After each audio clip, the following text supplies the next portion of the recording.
Bom dia, meus irmãos, paz do Senhor Jesus. Podem sentar em nome do Senhor. Abram a sua Bíblia em Mateus, capítulo de número 10. Mateus, capítulo 10.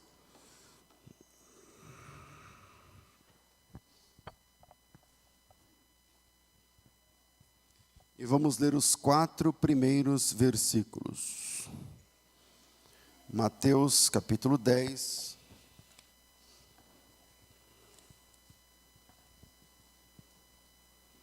Diz assim o texto. Amém, irmãos? Amém. O texto diz assim: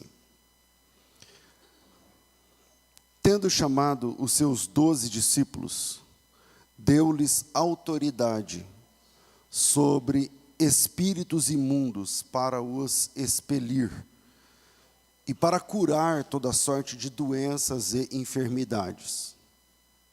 Ora, os nomes dos 12 apóstolos são: primeiro, Simão, por sobrenome Pedro, e André, seu irmão, Tiago, filho de Zebedeu, e João, seu irmão, Felipe e Bartolomeu, Tomé e Mateus, o publicano, Tiago, o filho de Alfeu, e Tadeu, Simão, o zelote, e Judas Iscariotes, que foi quem o traiu. Amém. Na lista dos discípulos de Jesus, obrigado, meu irmão. Na lista dos discípulos de Jesus, eu vou precisar que você ofereça muita atenção nessa palavra. Na lista dos discípulos de Jesus, por que será que, excetuando Judas, claro, apenas 2 deles, 2 dos discípulos, recebem, junto ao nome, um adjetivo? Olha aí no texto. Olha aí no texto. Acha aí no texto. Quais são os 2 discípulos? Eu não estou falando de Judas. Quais são os 2 discípulos que, junto do seu próprio nome, recebem um adjetivo? O adjetivo vem na sequência de um artigo definido. Fulano, o, isso. Porque adjetivo é aquele que traz uma qualidade. Quem são? Mateus e Simão. Por que será que apenas esses 2 são adjetivados? Ou seja, tirando Judas, que o traiu, apenas 2 discípulos recebem um asterístico, um fulano, ou aquele que faz isso. Um destaque, uma marca. E alguns de vocês já conseguiram identificá-los no texto. Um está no verso 3 e outro está no verso 4. E quem são os 2? Mateus e Simão. Mateus é chamado de Mateus o publicano, e Simão é chamado de Simão o zelote. Essa era a forma de definir direita e esquerda naquela época. Essa era a forma de definir pró-governo publicano e anti-governo zelote àquela época. No nosso tempo, é que naquela época, eu vou refazer a fala anterior. Não é que essa era a forma de definir direita e esquerda, porque direita e esquerda é uma coisa da Revolução Francesa, que está no século XVIII, não tem nada a ver com 2000 anos atrás. Então eu vou dizer assim, essa é a forma de definir pró-governo e anti-governo à época. Porque no nosso tempo, esquerda e direita são uma espécie de uma reminiscência, de uma herança da Revolução Francesa, que em 1700 e alguma coisa, tem que dar um Google aí para ver, mas é no fim dos anos 1700, no século XVIII, o Império de Napoleão Bonaparte, ele tinha membros da Assembleia Nacional que se dividiram entre partidários ao rei, que se sentavam à direita, então era um pró-monarquia, e os simpatizantes da Revolução, o pessoal da República, da Nova República, da República Nova. E um dos deputados, que eu não me lembro agora o nome, não é um assunto aqui, ao assumir a tribuna, ele disse: os partidaristas do rei, obviamente, estão sentados à sua direita, e logo se entende quem é a favor da moral, da ética, dos bons costumes e da religião. E aí, isso foi um marco, e que norteou a Revolução Francesa e a Nova República, e a questão de quem fica à direita e quem é à esquerda, e ainda hoje se preserva a ideia de que a direita é uma classe conservadora do ponto de vista da moral, porém liberal do ponto de vista da economia, né? Uma economia liberal, mas uma moral conservadora. Enquanto que a esquerda é liberal quanto à moral e conservadora quanto à economia. Isso é uma definição minha mesmo, olhando o espectro e o movimento político de hoje. E que a esquerda entende, quando eu falo que ela é conservadora quanto às finanças e conservadora quanto à economia, porque é a esquerda que defende o Estado grande. Então, no mundo, movimentos de esquerda vão defender que tudo é do governo, o governo é dele, por ele, para ele, são todas as coisas. Tudo é do governo, o ar é do governo, a terra é do governo, as pessoas são do governo, a educação é do governo, o ar é do governo, a TV e o rádio é do governo, a água e a energia é do governo, tal. Bom, no Brasil, muitas dessas coisas que eu estou dizendo são do governo mesmo. A energia que você consome, o asfalto que você anda, a estrada que você trafega, é do governo. O rádio que eu faço programa é uma concessão do governo, quer dizer, o governo concede, enfim. Mas, nos últimos anos, nós que temos uma tradição de centro-esquerda, pelo menos nos últimos muitas décadas, nos últimos anos nós temos, eu mesmo tenho a minha opinião política mais centrada à direita. Mas nos últimos anos, nós temos assistido uma politização extrema, sem excedentes, que chegou à igreja. Sempre tivemos irmãos de orientação de esquerda e de direita na igreja. Quem é crente velho sabe. Se é crente de 10 anos para cá, não faz sentido isso que eu estou te falando. Mas quem é crente há muitos anos, 30 anos, 40 anos, 25 anos, na fé, sabe que sempre teve irmão do PT, sempre teve irmão do MST, sempre teve irmão do não sei o quê, na igreja, obreiro, pastor, não sei o quê, sempre teve. Quem é crente com mais de 20 anos aqui, levanta a mão. Estou falando alguma coisa estranha a vocês? É isso, sempre teve. E sempre tivemos irmãos de orientação extremamente de direita, que são mais politizados e tal. Sempre tivemos irmãos de esquerda e irmãos de direita tomando ceia na igreja. Sempre tivemos. Mas nas últimas eleições majoritárias no Brasil, dessas 2 últimas, ou 3 últimas, acho que 3 últimas, daquela que o Aécio Neves chegou a comemorar a vitória, e depois teve algum nas urnas e ele perdeu, mas ele reconheceu a derrota, não fez nada. Quem lembra a época, teve assim um movimento de que tem que auditar as urnas, não sei o quê, mas muito, muito menor do que é agora.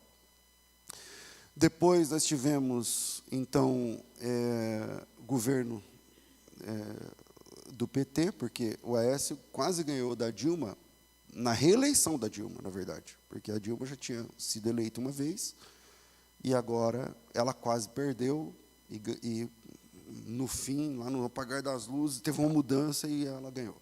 Bom, e dessa eleição do Aécio Neves, quer dizer, da Dilma, em cima do Aécio Neves, que quase ganha, para cá, eu, particularmente, não sei vocês, tenho percebido uma polarização diferente dentro da Igreja de Cristo. E esse texto que eu li pode lançar luz a essa questão.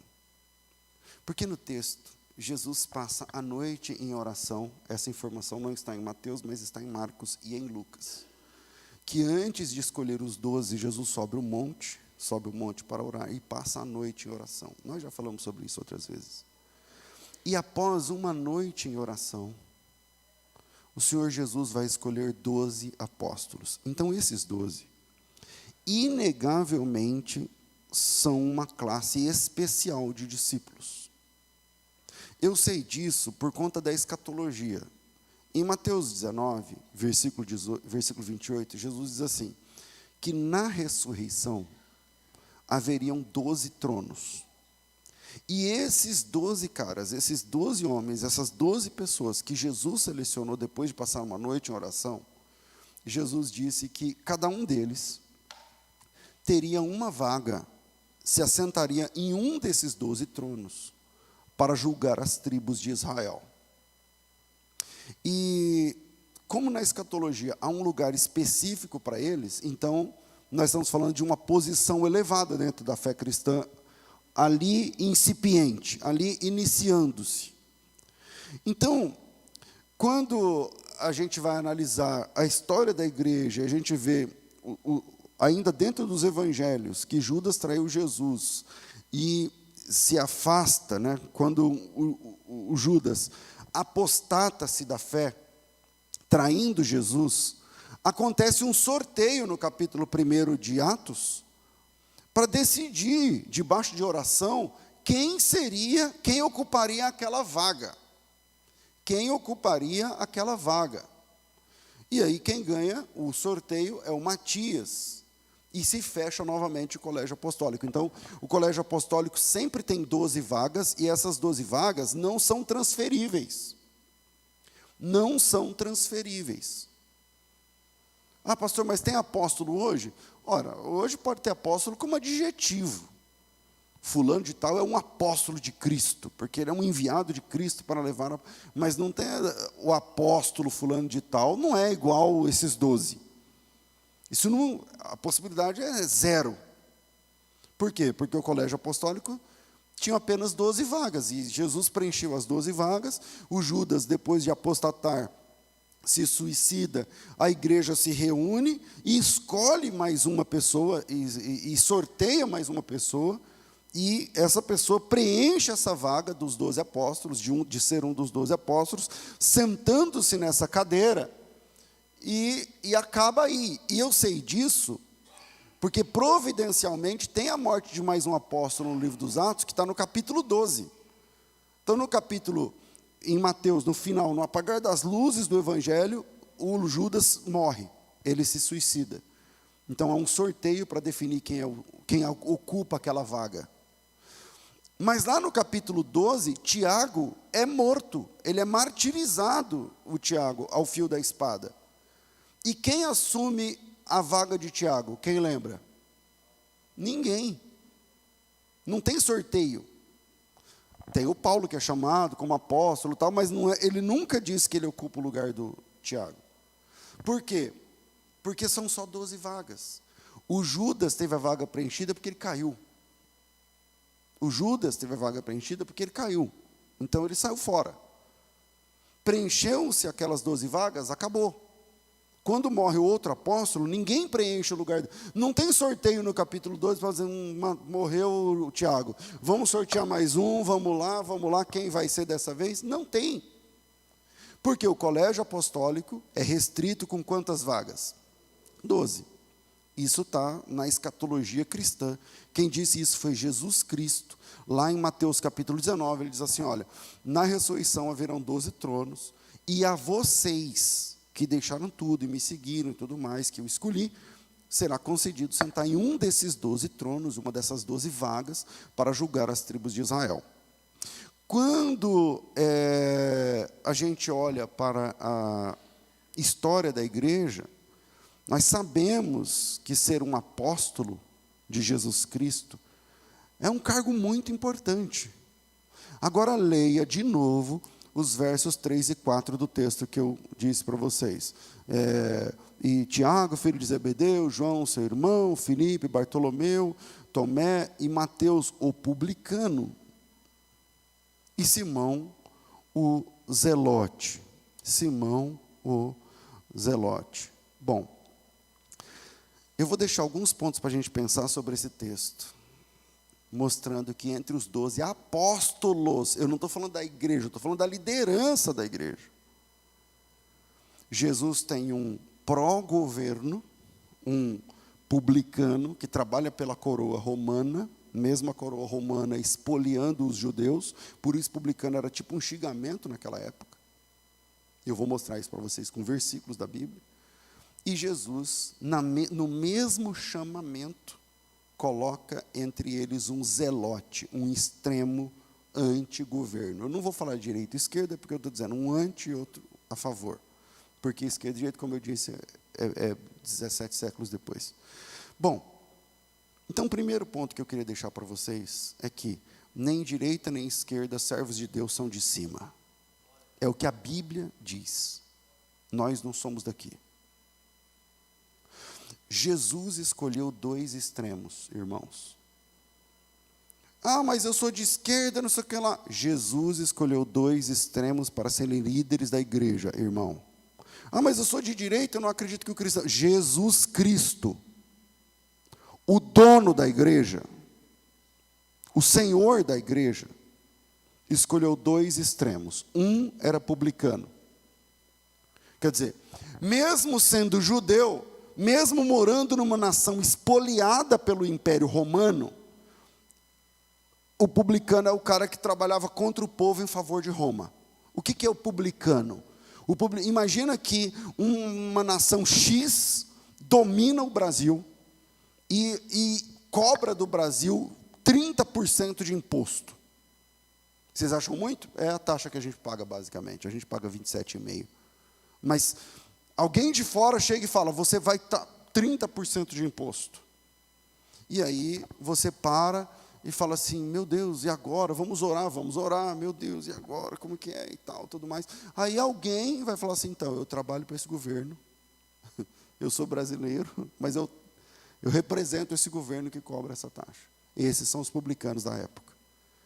Eles eram chamados de traidores.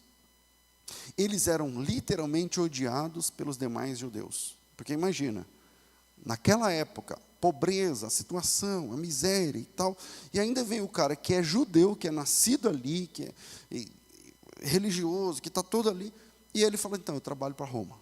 E Roma é a nação que vem expoliar os judeus. Estou me fazendo entender? Ok, esses são os publicanos. Só, veja, até Jesus Cristo, que escolheu um publicano para ser discípulo, que é o autor do primeiro evangelho, até Jesus Cristo, ao se referir aos publicanos, lhes dá um certo sentido pejorativo em Mateus 18.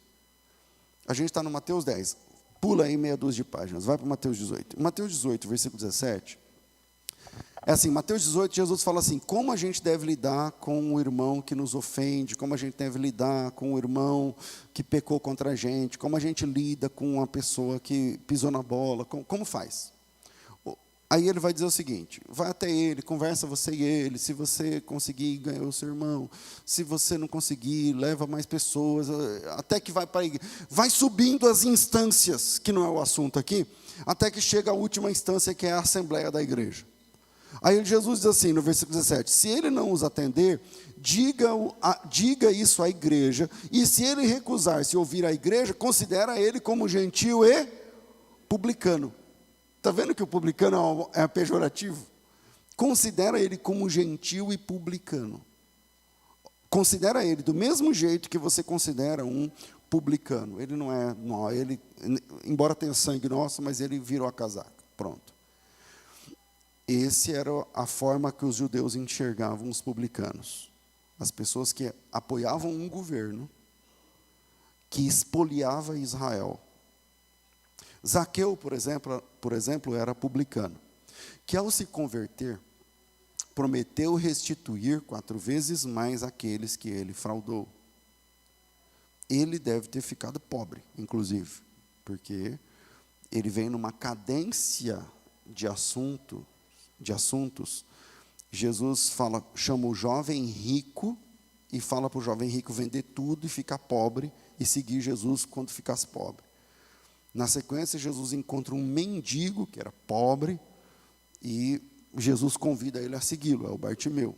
E na sequência vem o Zaqueu, que é milionário, e que Jesus fala para ele. Então tem um milionário que Jesus convida a virar pobre, tem um pobre que Jesus convida a segui-lo depois da cura, e tem agora o Zaqueu, que é outro milionário, e que Jesus não precisou pedir nada para ele, e por isso Jesus disse, hoje entrou salvação nessa casa, porque diferente do jovem rico, para ele eu não precisei pedir, ele mesmo está querendo, metade da fortuna dele ele já deu aos pobres, e o resto ele vai restituir, mas eu estou falando do Zaqueu porque ele era um publicano. Seja como for, a ideia é, Israel, só para a gente ter uma ideia do que é, o peso que é Jesus ter chamado na comitiva dos 12, um publicano e um zelote. Como é que esses caras sentavam à mesa na ceia? Como é que esses caras obedeceram o ide de Jesus de 2 em 2 em Mateus 10, Lucas 10?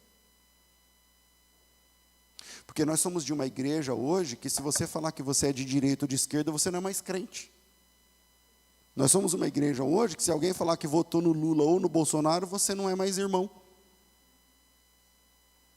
E eu estou mostrando um texto na Bíblia. Aonde, irmãos? Na Bíblia. Onde Jesus Cristo, o seu Senhor, chamou como seguidores privilegiados entre os 12. Um de uma consciência política e outro de outra, extremamente antagônicos. E ele lavou os pés deles dois, e ele serviu a ceia para esses dois, e ele chamou esses dois e enviou esses dois. E a ideia é como Israel era dominado e espoliado por Roma através de Herodes, Pilatos e toda aquela corja que cobrava mais de 30% de impostos de um povo faminto e pobre. Como que alguém poderia trabalhar para um governo assim? Mas tinha essas pessoas, tinha esses caras. E Jesus chamou um deles não só como seguidor, mas como apóstolo. E esse foi o contexto. Esse contexto político de espólios, onde Israel era um trunfo para a dança das cadeiras do jogo político, um espólio, e quem era o dominador mundial levava a Palestina, porque a Palestina não tinha força em si. Esse foi o contexto, por exemplo, do nascimento de Jesus, onde as pessoas eram como gado contado para faturamento e enriquecimento de europeus que estavam do outro lado do Mediterrâneo. Por que Jesus nasceu em Belém? Jesus nasceu em Belém porque eles tinham de ser contados como gado. Jesus nasceu em Belém porque saiu um edito do rei, que tinha de ir cada um se alistar para saber quantas pessoas tinha, para saber quanto dava de imposto. E aí Jesus nasceu em Belém. Obviamente que por trás disso tem a questão da profecia, e tu, Belém Efrata e tudo mais, não sei o quê, tudo bem. Mas quando Jesus nasce, esse é o contexto. E quando Jesus inicia o seu ministério, ele chama como apóstolo um publicano, que é esse cara que eu estou tentando desenhar aqui, trazer as características, tirar de 2000 anos atrás e quase colocar ele aqui para vocês olharem, e vocês, cara, como você consegue ser publicano e judeu? Ou judeu e trabalhar contra Roma, ou trabalhar contra Israel? Como você consegue? E paradoxalmente, Jesus convida para fazer parte dos 12 um zelote. E aí, quem é um zelote? O que é um zelote? É um partido político libertário que pregava contra o governo, organizando invasões, anarquias, passeatas e manifestações. Dá um Google se você quiser, procura nos léxicos, procura onde você quiser, procura o que é um zelote. É um partido político anti-governo romano, sediado lá, basicamente em Cesareia, em Jerusalém, com células espalhadas por todo o território judeu. E quando Jesus morreu na cruz, ele morre soltando o líder dos zelotes, que é o Barrabás. Se você tem dúvida, estuda quem foi Barrabás. Barrabás não é um ladrãozinho de esquina, porque ladrão não tem pena capital. O Barrabás ia ser morto na pena capital por conta do seu posicionamento. Mas o que eu gostaria de focar aqui é o seguinte. Primeiro, você imagina como foi essa escolha de Cristo? Pessoas tão diferentes, ambos seguindo a Jesus. Pessoas tão diferentes no espectro político, e ambos ouvindo a Jesus. Um publicano, um zelote. Eu estou falando do espectro político só, mas essa diferença acontece em vários outros ambientes. Porque ambos os joelhos, tanto do publicano quanto do zelote, um dia se dobraram diante do Salvador. E esse texto precisa ser lido. Essa mensagem precisa ser compartilhada, para que as pessoas saibam que Jesus pode sim ser seguido por publicanos e zelotes, ricos e pobres, políticos e apolíticos. Porque Jesus é a convergência do mundo. Jesus foi procurado por um senador e por crianças. O que eles têm em comum? Em tese, nada. Jesus foi buscado pelo principal da sinagoga, o homem um fariseu modelo e tudo mais, e por prostitutas. Jesus é procurado por mendigos e por milionários. Eu apresentei o texto agora há pouco. Jesus é procurado por médicos e por doentes, por líderes da religião e por homens cheios de demônios no mesmo dia. No mesmo dia, Jesus sai do chiqueiro em Gadara e vai direto para a casa de Jairo, o principal da sinagoga, na mesma viagem, sem tomar banho. E todos estes joelhos se dobraram diante dele. Todos esses joelhos. Porque a palavra do Evangelho é uma mensagem para cristãos libertários, para comunistas, para ateus, para vagabundos, para prostitutas, para doutores, para santos, para profetas, para todos. Acima do espectro político vem a salvação prometida do Evangelho. E sabe o que isso significa? Que se você votou ou vota na direita, mas dobrou o seu joelho diante de Cristo, então nós somos irmãos. E se você votou ou vota em esquerda, mas dobrou os seus joelhos ante a Cristo, você é meu irmão. Tem que acabar esse negócio. Porque se você confessa Jesus Cristo como Senhor e como Salvador, o pastor está falando isso porque você é de esquerda, eu odeio a esquerda. Mas se você dobrou o seu joelho diante de Cristo, você é meu irmão. O sangue que lavou a mim, lavou você. O sangue, o Senhor da sua vida é o Senhor da minha vida, e o sangue que me lavou. A mensagem da cruz é altaneira, é acima de tudo isso. Porque essas bobagens vão passar. Tudo isso vai passar. E isso nos leva para o segundo ponto desse sermão. A escatologia cristã prevê uma união entre esquerda e direita contra Cristo e sua igreja. Então é bobagem. Pastor, mas o senhor acha que eu posso ser de direita? Pode. O senhor acha que eu posso ser de esquerda? Pode. Tudo bem.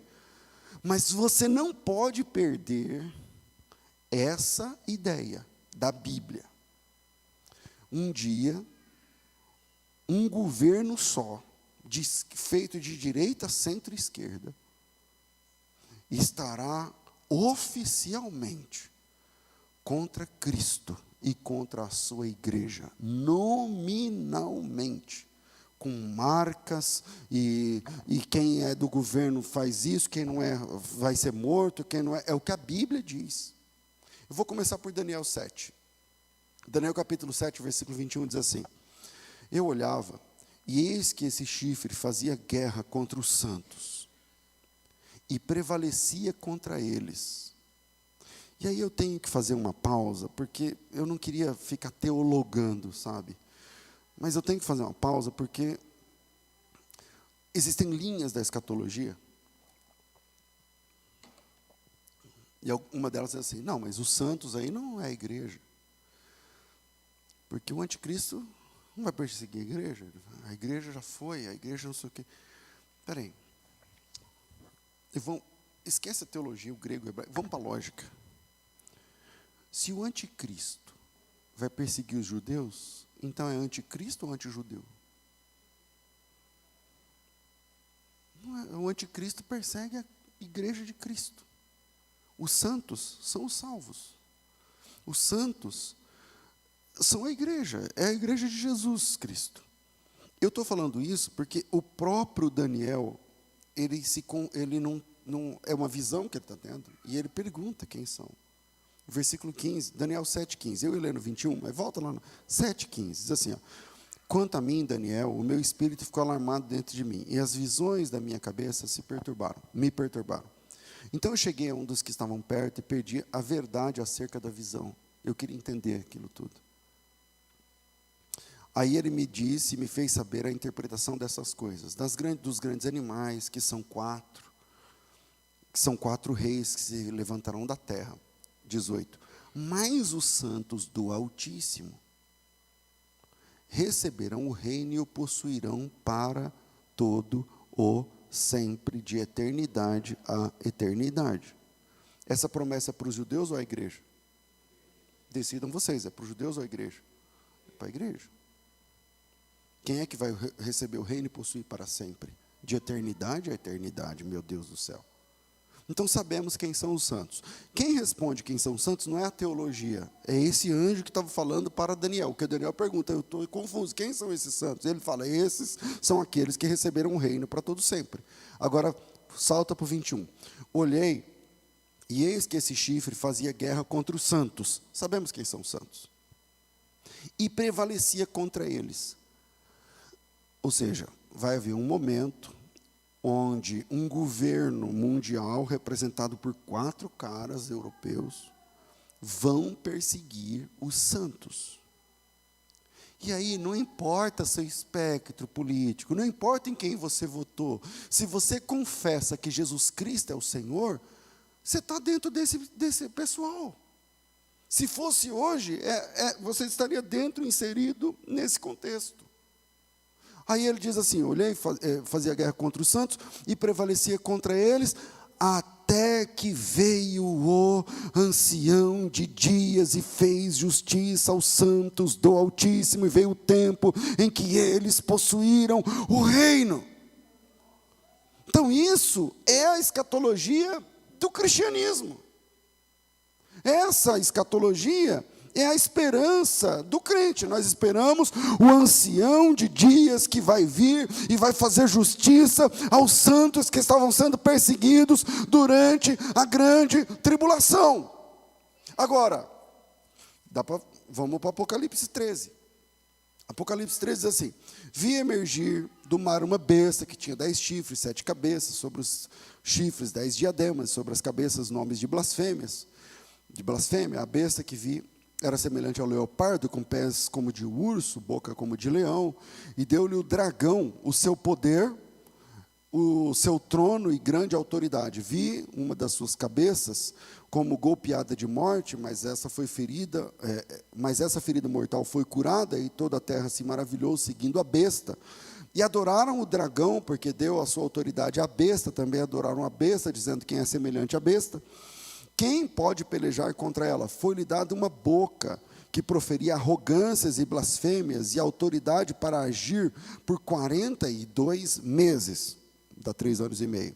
E abriu a boca em blasfêmias contra Deus, para lhe difamar o nome, e difamar o tabernáculo, e saber os que habitam, a saber, difamar o nome e o tabernáculo, a saber, os que habitam os céus.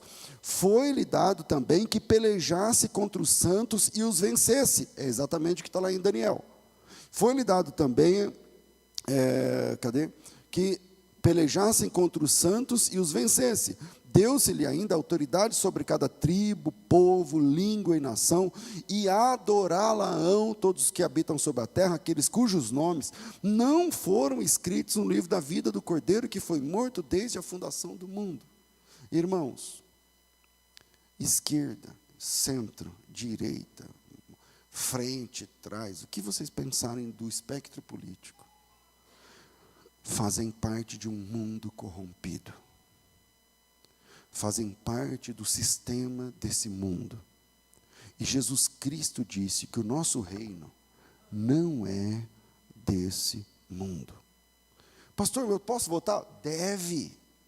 Eu posso me posicionar? Deve. Posso ganhar voto para quem eu... Deve. O que você não deve fazer é misturar isso com a sua fé. Porque a sua fé está acima de tudo isso. E a prova é que Jesus Cristo chamou, dentro dos 12, um de cada lado. É óbvio que você tem liberdade para votar, para influenciar, para ir para a rede social. E use essa liberdade. Mas não se esqueça nunca que o nosso calendário não é político, é profético. Nós cremos no que está escrito nas Escrituras. Em João 18:36, Jesus Cristo disse: o meu reino não é desse mundo, nós somos de cima. E aqui temos de lidar com essa polarização sendo luz. É isso que a gente tem que ser, luz. Vamos dar alguns exemplos. Por exemplo, eu tenho que parar, hoje é dia de orar pelas famílias, tal. O Romanos 13 diz que nós devemos nos sujeitar às autoridades constituídas. Quando o Bolsonaro ganhou, cristãos de esquerda vieram para mim, alguns deles líderes. Uma delas, ministra do Lula, falou para mim, não é que eu ouvi falar, não sei o que lá, porque Romanos 13 não é para ser interpretado desse jeito. Eu não estou falando de gente que fica na rede social, que fica enchendo o saco da gente nas redes sociais e mandando coisas de política, todas fake news, que está assim na igreja. Não estou falando dessas pessoas. Eu estou falando de gente realmente politizada, do governo do PT, que falou comigo. Estou falando de conversa, tomando café em mesa. A gente tem que ver Romanos 13, se toda autoridade vem de Deus, porque porque eu não vou orar pelo governo Bolsonaro. Tá bom. Essa mesma fala é agora do pessoal anti-esquerda. Então, quer dizer, os argumentos são os mesmos. Na dança das cadeiras da política, porque o Brasil é democrático, quer dizer, a maioria decide e a minoria acata. E é assim. Nossa igreja, por exemplo, tem votação. Ganhou, leva, não ganhou, perde, e a vida que segue. Tudo bem. O que a gente faz diante de Romanos 13, que diz que nós devemos nos sujeitar às autoridades? Pastor, mas esse governo eu não vou orar por ele. Então, você está a favor da palavra ou contra a palavra? O que a gente faz com Mateus 22, 21, quando Jesus disse, dai a César o que é de César? O que a gente faz com Mateus 5, 44, quando Jesus Cristo diz como nós devemos nos comportar quando somos perseguidos? O que tem que fazer quando alguém nos persegue? Quem lembra? Orar por aqueles que nos perseguem. O que faremos com as diretrizes de Jesus frente a um governo que nós não votamos e nem aprovamos? Nós continuamos seguindo a Cristo e obedecendo a sua palavra. Obedecendo a palavra de Jesus. Pastor, o senhor gostaria que o prefeito de Campinas, não sei o que lá? Não. O senhor gostaria que o presidente, não sei o que lá? Não. O senhor gostaria, mas isso não tem... Eu sou cristão. Eu sou servo de Jesus Cristo. E a minha fé, ela é de cima, é acima de tudo isso. E que essa palavra seja uma libertação para a tua vida, porque a Bíblia diz que a verdade liberta. Eu estou falando que a Bíblia diz o que Jesus Cristo fez, chamando um de cada para ser apóstolo. Terceiro, para encerrar, porque eu estou contra o relógio aqui. O nosso papel é profético e não político partidário. A igreja é considerada como consciência do Estado. Toda vez que a igreja se mancomunou com o Estado, o resultado, por exemplo, isso aconteceu no século IV. Aconteceu a maior apostasia de todos os tempos. Se você um dia tiver a chance de conhecer Roma, porque em Roma, eu já estive em Roma esse ano eu fui em Roma, o ano passado, né? Eu fui em Roma. Em Roma você tem, na cristianização do império, você vai entender isso. Na cristianização do império, tem lá os deuses romanos, né? Eu nem lembro os nomes, Júpiter, não sei o que, Marte, os deuses romanos, o panteão romano. Bom, na cristianização do império, quando Constantino falou, sou crente agora, todos esses prédios, eles viraram igrejas. Todos esses prédios viraram igreja. Algumas são até hoje. Então, você pega, por exemplo, o Pantenon. Dá um Google aí, acha ele aí para você ver. É um prédio que a luz do sol entra direto dele. Assim, é lindo a ideia. E tal, mas porque eles adoravam todos os deuses. Era um templo para todos os deuses, o Pantenon. Aí agora vira uma igreja. Agora, esse pessoal que frequentava, eles são cristãos? Não. Os sacerdotes, eles são cristãos? Não, mas agora tem que ser por força de lei. Por força de lei. Então você tem a cristianização do império, quer dizer, empurrar de goela abaixo o cristianismo, sem conversão, sem história com Cristo, sem joelho dobrado, sem lágrima, sem batismo, sem e tal. E aí todo mundo tem que vai ter um batismo coletivo, todo mundo, porque eu sou batizado e viro cristão, eu morro. Então, eu vou ser cristão. E essa é a origem do paganismo dentro do cristianismo. Nós vivemos hoje, quem era católico sabe, que o catolicismo é um cristianismo misto, porque é a herança de toda essa história, de um momento em que a igreja se casa com o Estado, e aí vira o que a gente conhece.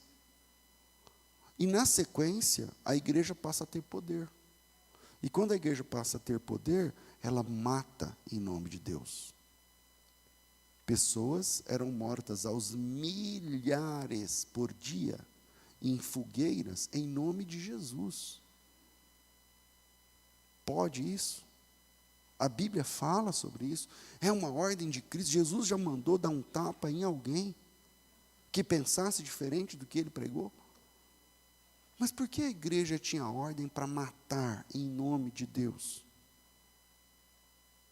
Porque a igreja e o Estado se fundiram, a igreja e a política se tornaram a mesma coisa.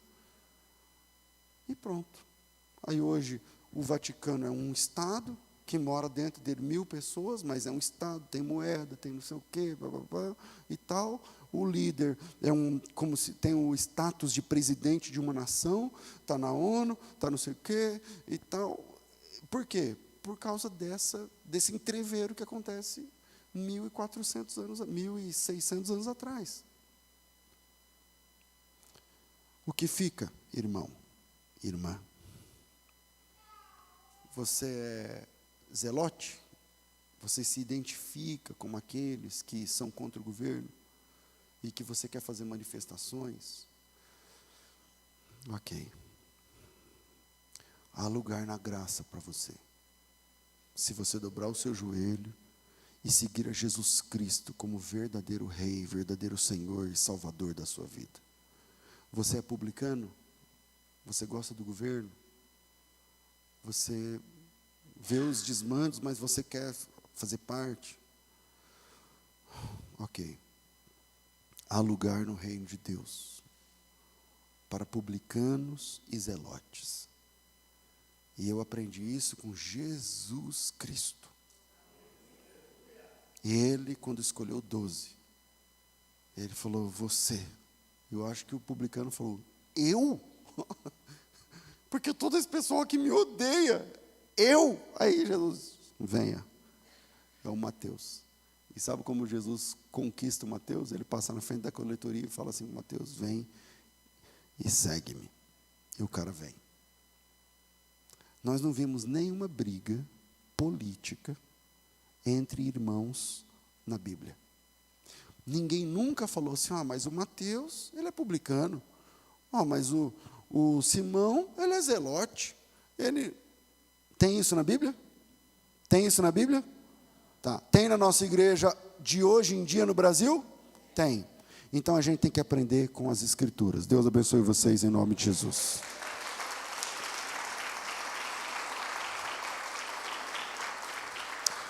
Vamos ficar de pé, minha gente. Glória a Deus.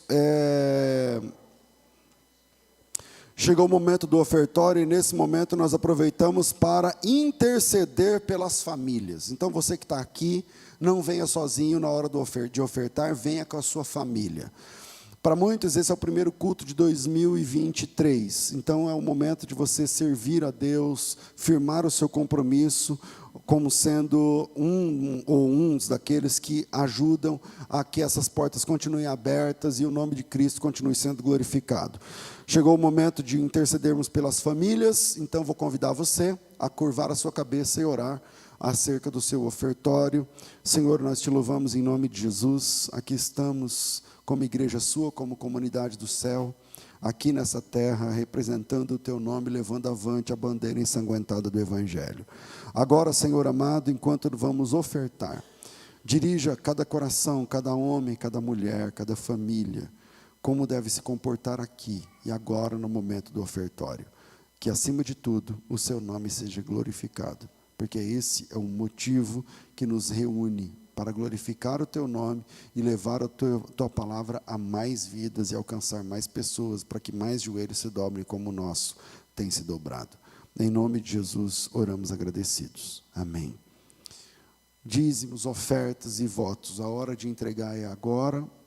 Você vai vir com a sua família, nós vamos orar. Você que vai fazer pela maquininha, deixa a maquininha, já tem ali passando, não sei onde tem. E quem quer um envelope, eu sou do envelope hoje. Quem quer um envelope, levanta a mão, alguém leva um envelope para você. E quando você vier aqui entregar, dê glória a Deus, porque é Deus que nos dá condições. E eu com alegria estarei aqui orando pela sua vida.